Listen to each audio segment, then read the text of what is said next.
Have you ever wondered what happens if a major bank gets into serious financial trouble? We all remember the bailouts of 2008, where taxpayer money was used to rescue failing financial institutions. But what if I told you the rules of the game have changed, and the next time a big bank faces a crisis, the solution might look very different? Today, we're diving deep into a topic that affects every single person with a bank account: the concept of a bail-in. What exactly is a bail-in? Let's break it down. Unlike a bailout, where external money, often from the government, is injected to save a bank, a bail-in uses the bank's own resources to recapitalize itself. Now, what are those resources? They are the bank's liabilities, which include various financial instruments, and most importantly for us, certain types of depositor funds. This means that instead of taxpayers footing the bill, the bank's own creditors and depositors could see their funds converted into equity, essentially shares in the now struggling bank, to absorb the losses. This isn't just a theoretical concept. After the 2008 financial crisis, global regulators, including those in the United States, wanted to prevent another massive taxpayer-funded bailout. The Dodd-Frank Act, passed in 2010, laid the groundwork for this new approach. The idea was to create a system of orderly liquidation authority, where a failing systemic bank could be wound down or restructured without causing a panic across the entire financial system. The bail-in is a key tool in this new playbook. It's designed to make sure the people who took the risk and invested in the bank are the first ones to bear the losses, not the general public. So, why is this conversation gaining traction now? A date you might hear mentioned is November 1st, 2025. What's happening then? This date is linked to the final implementation phases of international banking standards known as Basel III, often referred to as the Basel Endgame. These are a complex set of regulations designed to strengthen bank capital requirements, improve risk management, and increase transparency. A core part of these new rules involves how banks account for and manage risk, particularly from complex financial instruments called derivatives.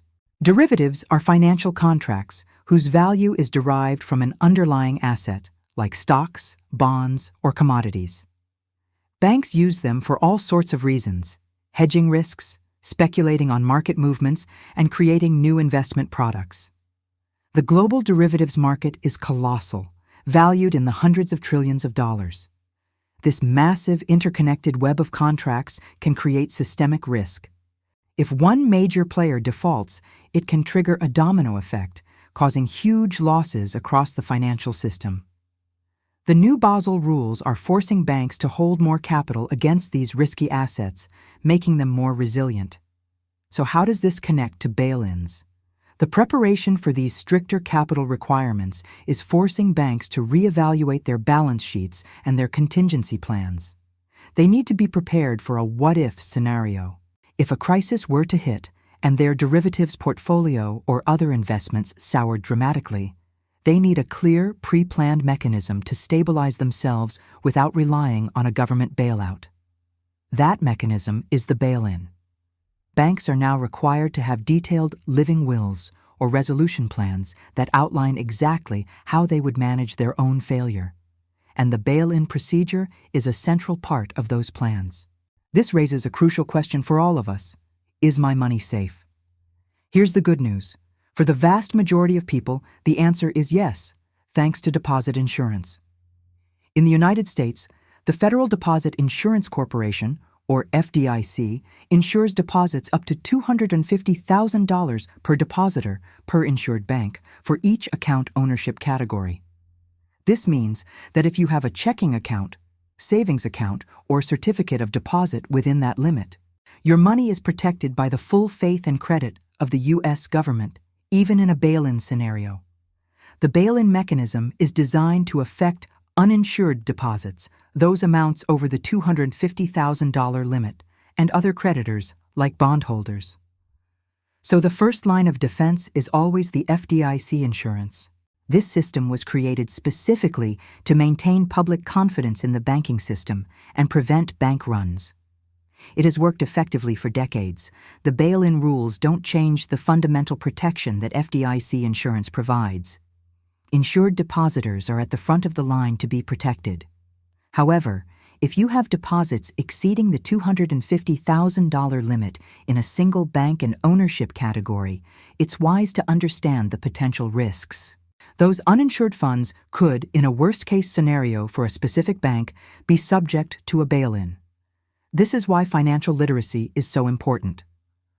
One common strategy for those with larger cash reserves is to spread their money across multiple FDIC-insured banks, ensuring that the balance in each institution stays under the $250,000 threshold.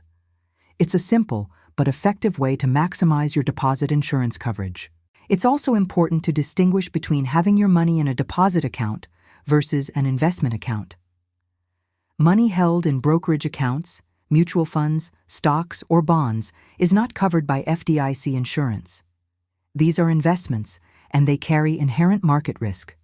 The bail-in conversation is specifically about the liabilities on a bank's balance sheet, which primarily concerns deposit accounts. So, to summarize what we've covered, the banking world is shifting from a bailout model to a bail-in model to avoid using taxpayer money to rescue failing banks. This is driven by regulations like the Dodd-Frank Act and the implementation of global standards like Basel III. Banks are preparing for this by creating detailed resolution plans. For the average person, the key takeaway is the power of FDIC insurance. As long as your deposits are within the insured limits, you are protected.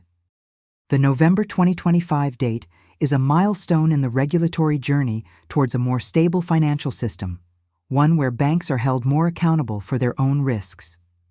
This isn't a cause for alarm, but a call for awareness. Understanding how the financial system works and how you are protected is the best way to achieve peace of mind. Check your account balances, understand your FDIC coverage, and be an informed consumer. Knowledge is your best asset. Thanks for sticking with me through this complex topic. I hope this breakdown was helpful and cleared up some of the confusion. If you found this video valuable, please give it a thumbs up and consider subscribing for more financial insights. Hit that notification bell so you don't miss our next video. Stay informed and stay safe. See you next time.